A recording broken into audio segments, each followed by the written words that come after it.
Hi students, this is Kameshwari, Department of Cell Engineering, Associate Professor. My subject Watershed Management.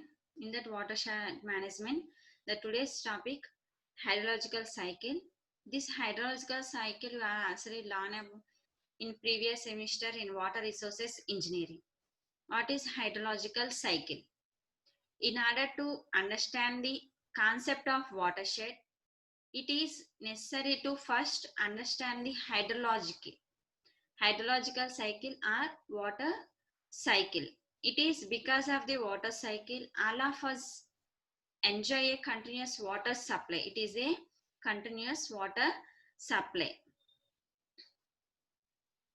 The cycle or circulation of water between the living organisms, atmosphere and earth is referred to as water cycle or hydrological cycle.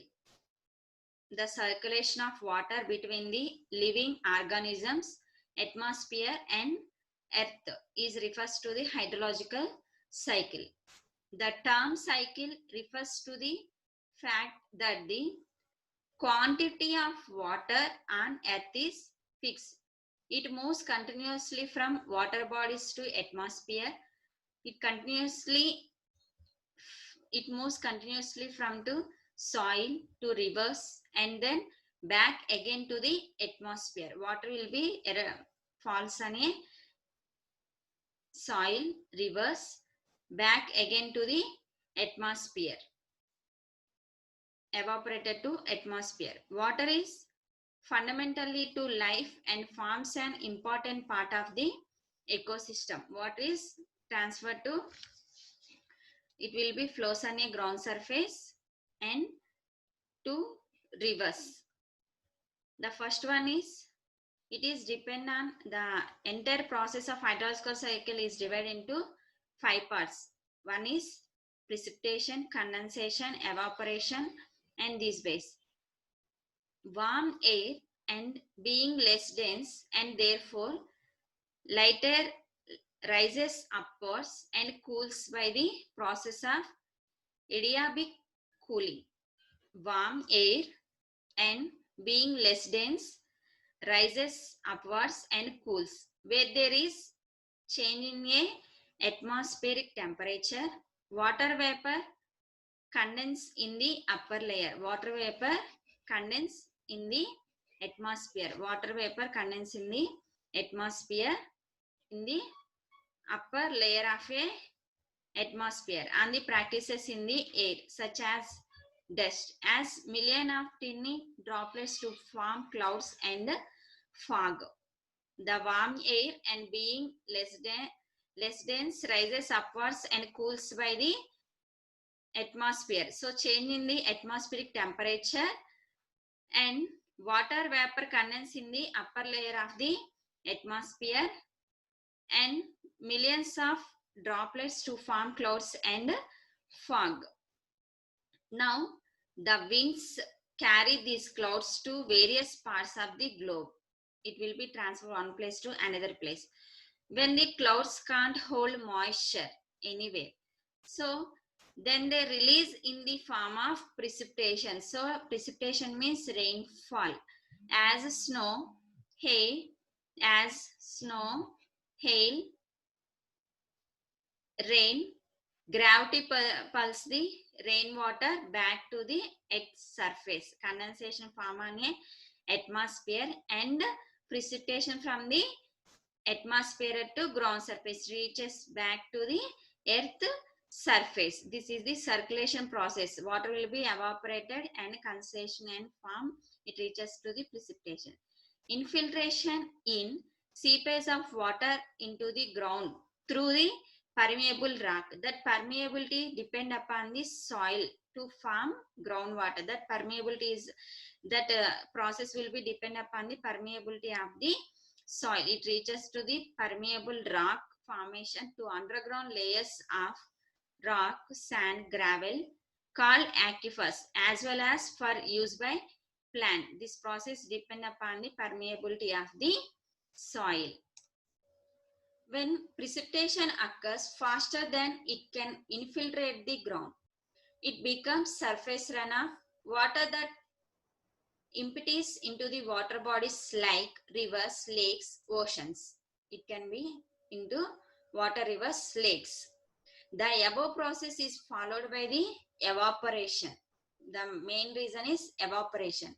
When the sun heats up water in all water bodies, rivers, lakes, oceans, seas, all water bodies, and convert liquid to vapor or steam, which goes into the air by convection to repeat the cycle. The surface of plants also lose water by the process of transpiration. Now it can be inflated the hydrological cycle throughout the cycle. The natural process that purify water are evaporation and precipitation, which moves impurities dissolve in water as water seeps into the ground to the aquifers. Natural filters and partial purification by chemical and biological process takes place.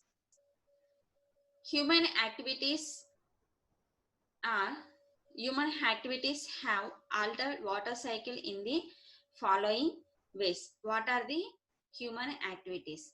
Over extraction of surface water and groundwater at rate faster than recharging the water supplies.